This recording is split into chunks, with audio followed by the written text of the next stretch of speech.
Olá, bom dia a todos, sejam todos bem-vindos ao nosso Café com o Evangelho. Eu sou Leila Rocha de Oliveira. E Roberto Antônio de Oliveira. Nós somos do Centro de Estudos Espíritas Allan Kardec, aqui da cidade de Olambra, cidade do interior de São Paulo.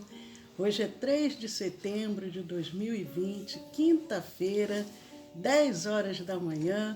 E é uma alegria estarmos juntos aqui com vocês, convidando os amigos estão chegando, vão se acomodando. Bom dia, Leondina. Leondina sempre nos dá um bom dia bem caloroso, isso é muito bom, aquece os nossos corações, Leondina. Então, Leondina, meus agradecimentos particulares e especiais, porque para ver as letras menores eu fico com mais dificuldade, assim estou vendo fácil.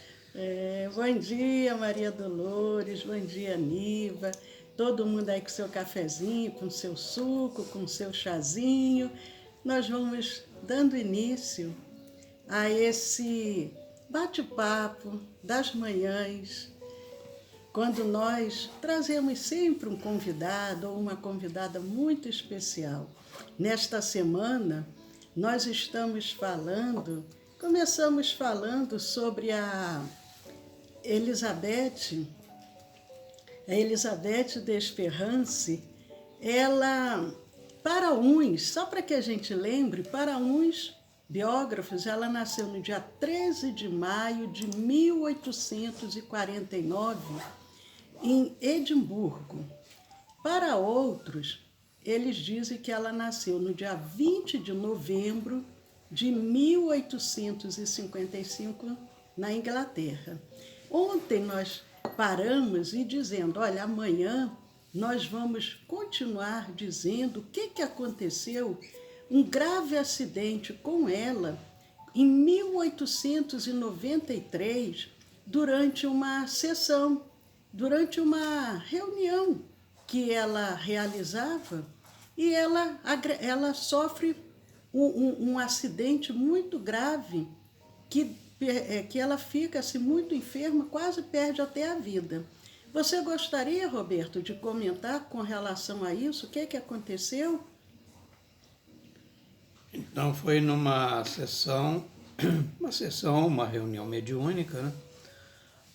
Na cidade de Helsinki, na Finlândia. E sabemos que ali faz parte dos países escandinavos, né? É quando um pesquisador, ele toca, na verdade teria agarrado ela subitamente, na verdade o espírito, né? Ali materializado, de nome Yolanda. E na ânsia de comprovar a existência de fraude no fenômeno. Veja bem aqui, despautérios se acham sujeitos médiuns, hoje ainda. Porque a gente fala assim, olha, é muito bom, hoje não é mais assim, mas porque há muitos chamados, entre aspas, né, feudos de outros credos religiosos, em que eles, para preservar esses mesmos feudos, para não falar algo assim mais contundente, eles assacam ferozmente contra nós, os espíritos, e os fenômenos mediúnicos, como se fôssemos nós, os espíritos, culpados por isso, e que a culpa também, entre aspas, né? Porque, na verdade, a mediunidade é um fenômeno natural. A mesma coisa aconteceu com Peixotinho numa das reuniões de materialização, quando alguém acende a luz e ali queima uma parte da doação de ectoplasma, e ele fica muito mal, inclusive uma das pernas fica até um pouco mais curta do que a outra, a perna diminui de tamanho. E ele precisou de muitos passes, muitas orações, para ele poder ir se restabelecendo. E a mesma coisa acontece com a Elizabeth Desperrance. Esse homem agarra o espírito, agarra a Yolanda, naquele momento, uma súbita desmaterialização do espírito e o reflexo daquilo decorrente no organismo da médium. E ela ficou com sequelas, ela precisou de meses, ela que tinha até a intenção de fazer uma viagem, precisou ficar de repouso, não pôde realizar aquela viagem que já estava programada em função dessa quase morte que ela poderia ter sofrido. Mas o tempo foi passando e nós dissemos que isso foi em 1893. Alguns anos passaram, veio a Primeira Guerra Mundial e a Elizabeth também foi um momento de lutas para ela, de muitas dificuldades. Gostaria de comentar, Roberto, o que acontece com ela durante esse período? Então, entre 1914 e 1918, ela, em visita à Alemanha, aliás, desculpa, estava residindo na Alemanha, né? Então ela torna-se prisioneira. A gente sabe muito no contexto de uma conflagração bélica que todos os direitos são cancelados, inclusive de circulação, e as pessoas ou desencarnam nas contendas, ou então sobrevivem, mas aí com restrições na sua circulação. Então todos os seus papéis, ou seja, os documentos, manuscritos, foram todos confiscados de um segundo volume do Shadowland, ou seja, o País das Sombras, né? E que foram aparentemente destruídos. Então, experiências científicas também ocorreram com ela.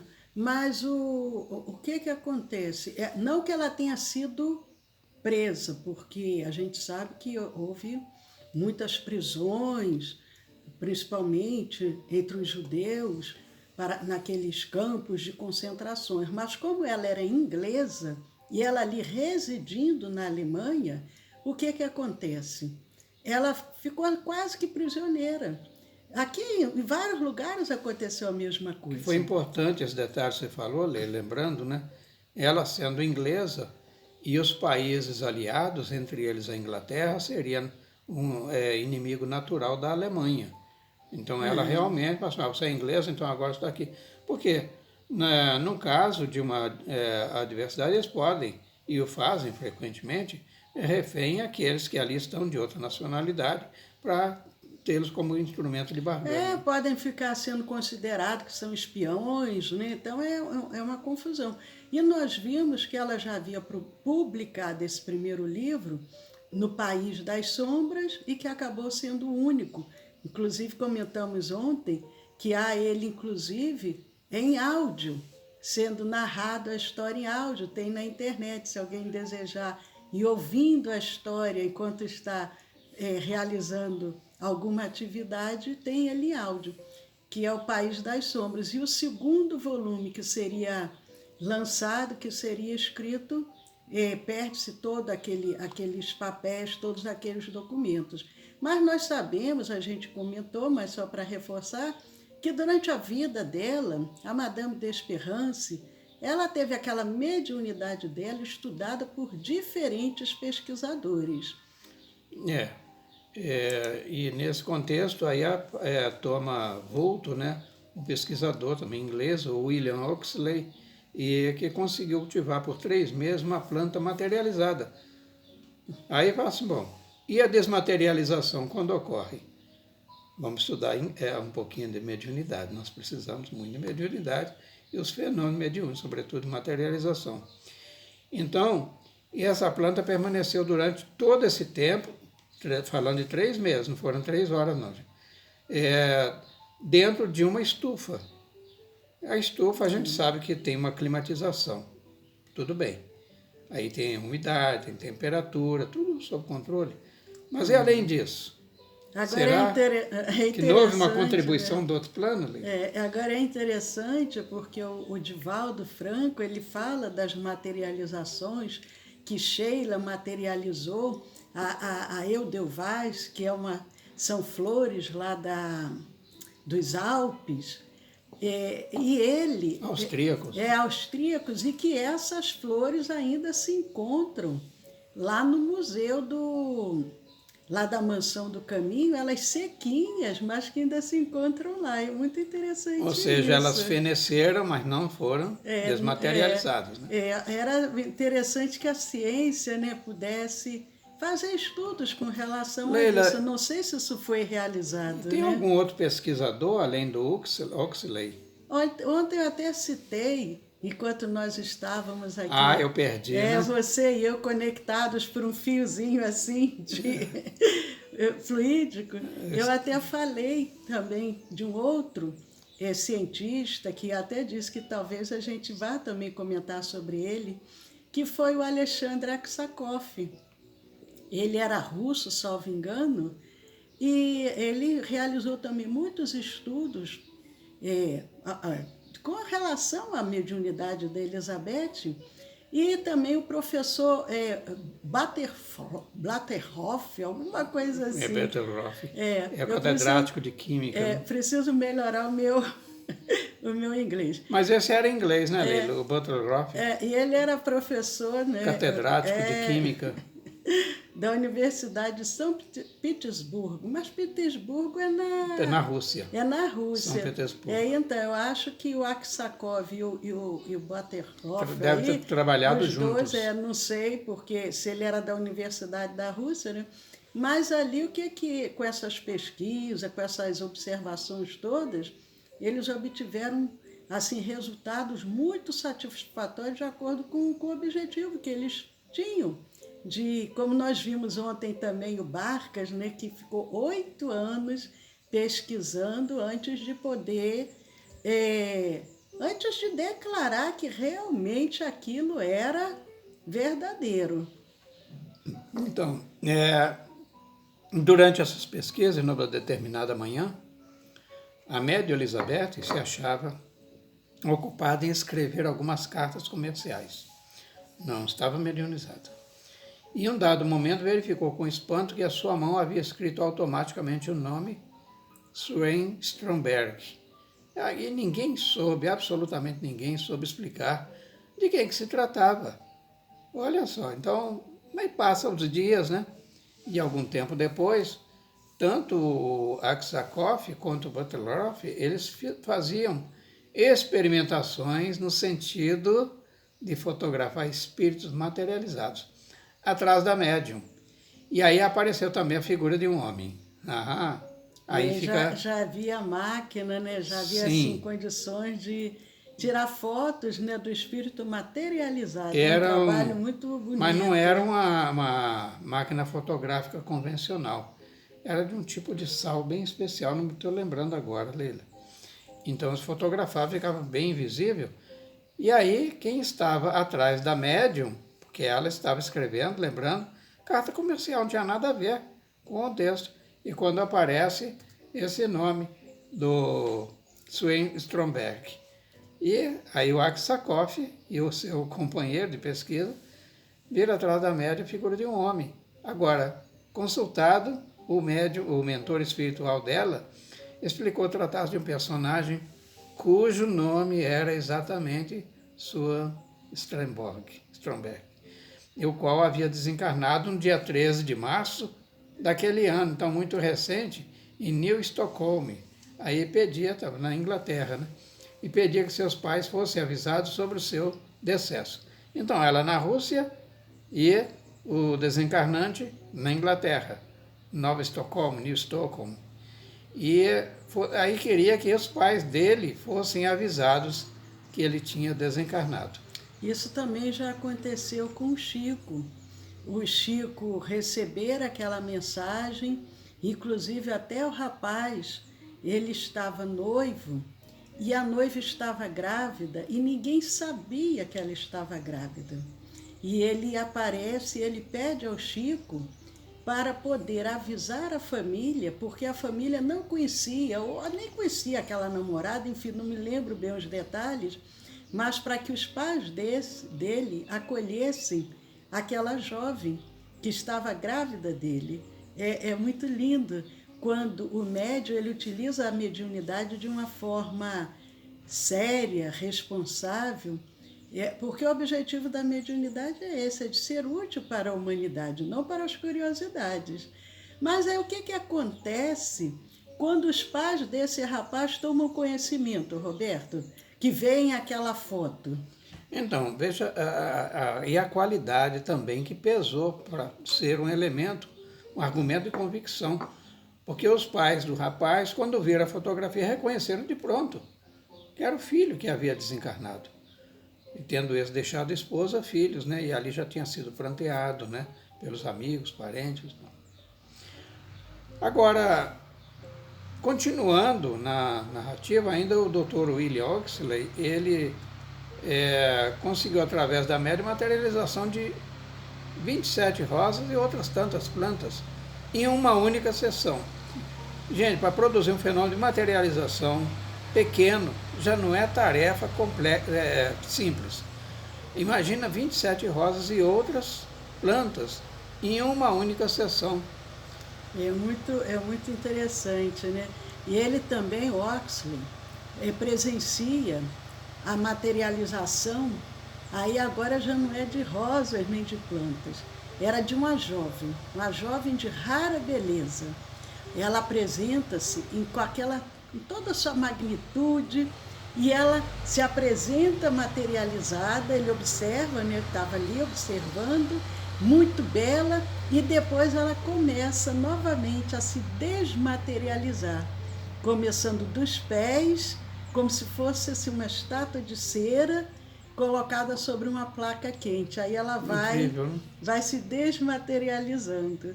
E o Oxley, que era também esse pesquisador ali observando, ele faz vários comentários e que estão contidos numa obra que se intitula Revelações Evangélicas.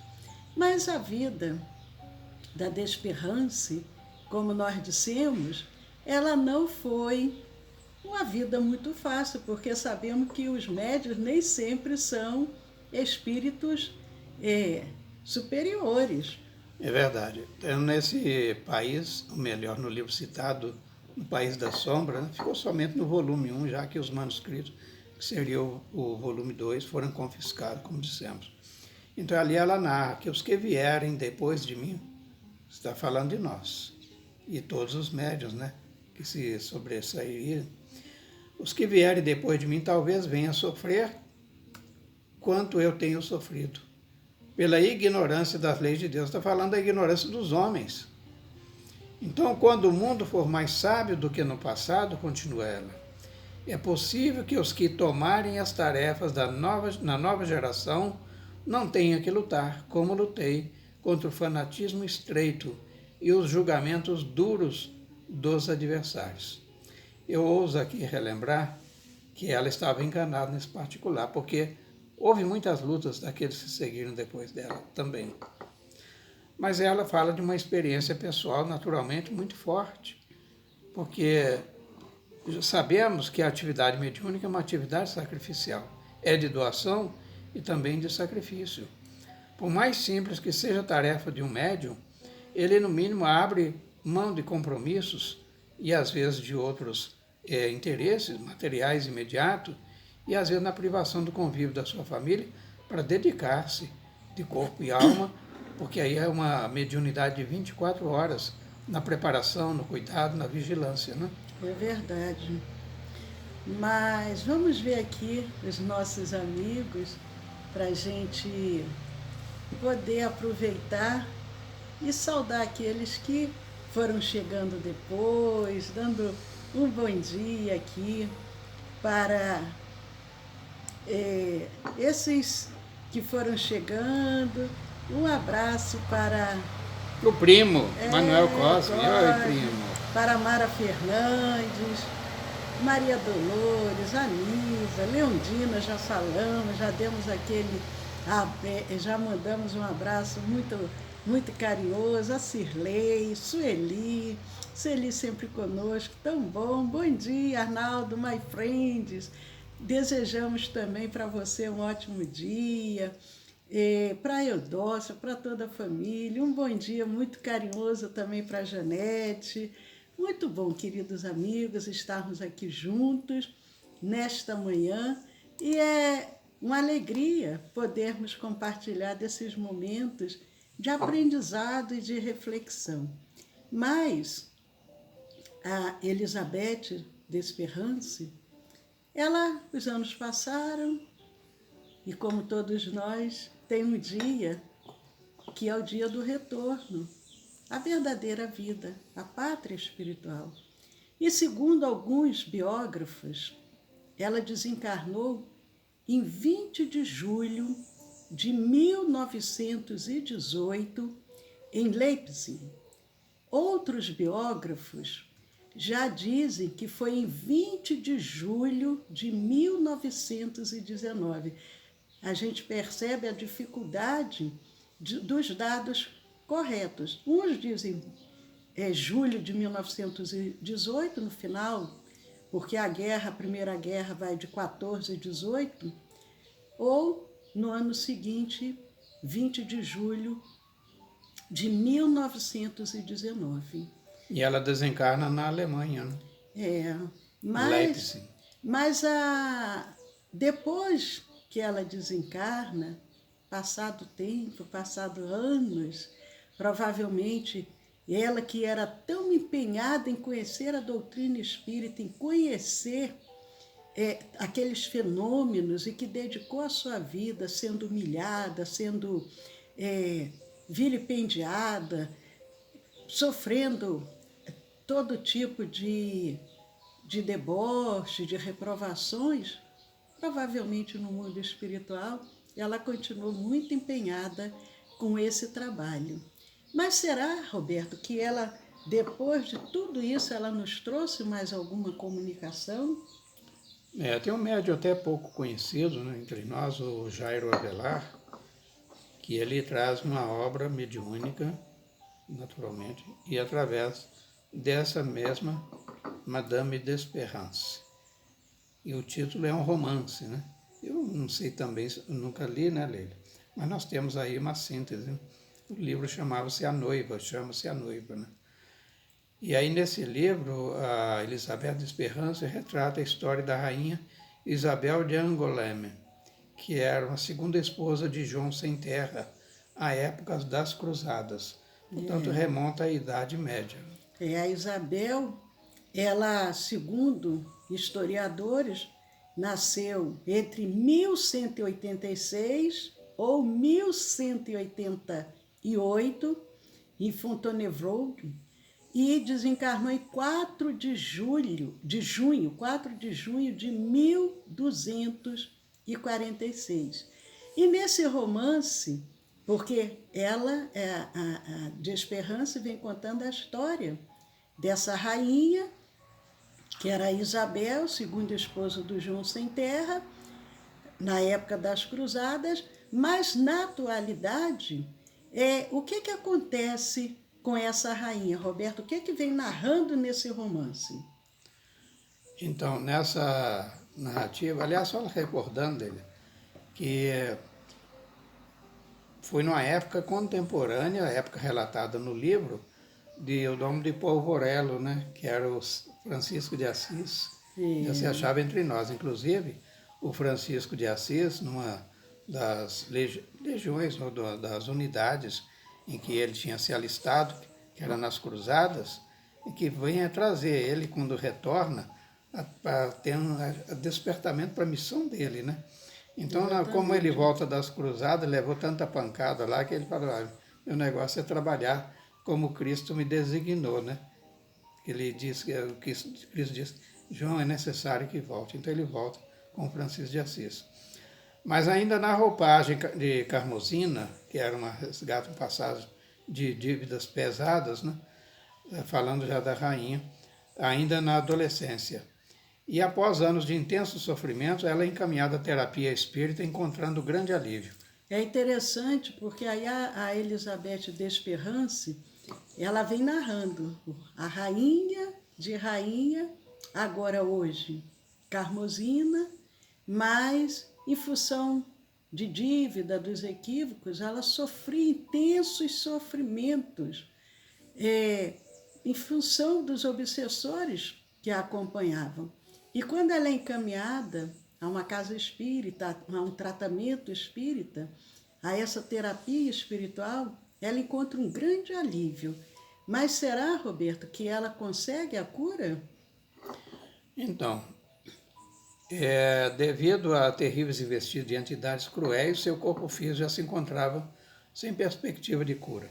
Sabemos que uma obsessão demorada, de longo curso, mesmo que o espírito obsessor ou os espíritos obsessores, né, que às vezes vêm como falange, tenham se afastado, as lesões já foram estabelecidas no corpo somático. Isso acontece com um filho de Bezerra de Menezes, Sim. que ele sofreu um processo obsessivo tão grave que os obsessores se afastaram, mas ele já não mais conseguiu adquirir a saúde.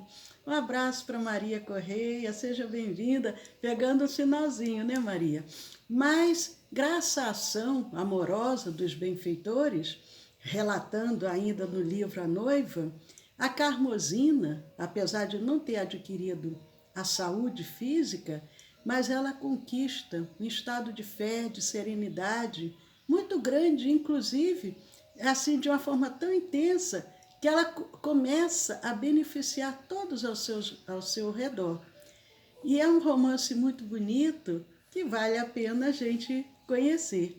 Mas nós vamos encerrando a nossa manhã, a visita de Elizabeth Desperrance. Esperamos que aonde ela estiver, que ela possa estar trabalhando em benefício de toda a humanidade. Hoje é quinta-feira, 20 horas, nós temos o nosso curso de Espiritismo e ao final temos o passe magnético, a magnetização das águas. Agora, amanhã, ainda estamos em dúvida, porque o Roberto precisará se ausentar novamente. Ele está muito ausente ultimamente. E eu não, que eu ainda sou espírito encarnado, Leila, preciso cuidar do corpo. São razões médicas, viu, gente? Mas tá tudo bem. Se nós conseguirmos, aí eu acho que não faremos pelo Instagram, somente pelo Facebook e a gravação para nossos canais do YouTube e do Telegram. Aí traremos amanhã uma convidada e estarei somente eu aqui com vocês amanhã. E se não der muito certo, porque essas aparelhagens me atrapalham um pouco... Vai dar certo. Aí vocês já sabem que a gente vai estar de volta. Sábado, 10 da manhã, com o Evangelho para a família e a evangelização da criança. Então estamos aqui hoje à noite, 20 horas, e amanhã às 10 da manhã. Porventura, quem ainda não conhece os nossos canais do YouTube e do Telegram, entrem lá, se inscrevam, deem um joinha, compartilhem, façam comentários. O canal do YouTube é o Centro de Estudos Espíritas Allan Kardec, aqui de Olambra, e o nosso canal do Telegram é o SEAC Olambra. Juntos podemos muito. Vamos espalhar essa luz. Um dia abençoado, paz a todos. E para quem já chegou mais no finzinho, depois entre lá no nosso canal do YouTube, que aí a gente vai colocar lá na nossa playlist para vocês poderem ver. Um abraço. Tô craque. A Mara Fernanda está dizendo que vai dar tudo certo, que eu tô craque. Tá certo. Sem dúvida, já passou no estágio, né, Mara? Vamos torcer. Mas como só tem vai ficar somente, vai ficar faltando um celular, então aí a gente faz só amanhã, só pelo Facebook e a gravação para o nosso canal, para os nossos canais, tá bom? Um dia abençoado. Então, muito obrigado a todos. Eu rogo que não fiquem preocupados. Eu sei que vocês ainda me querem aqui neste plano da vida durante algum tempo, mas trata-se exatamente disso.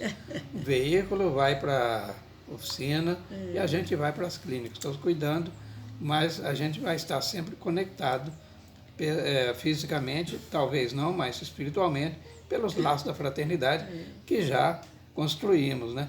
E assim, aqueles também que talvez, como eu, tenham também outras demandas neste horário e não podem nos assistir, né, ao vivo, então não deixem de visitar-nos, né, no nosso canal sempre lá no YouTube ou no grupo do Telegram, o Grupo SEAC Olambra, né? Juntos podemos muito. Então, muito obrigado e até o próximo encontro. esperando que assim seja na segunda-feira. Até lá.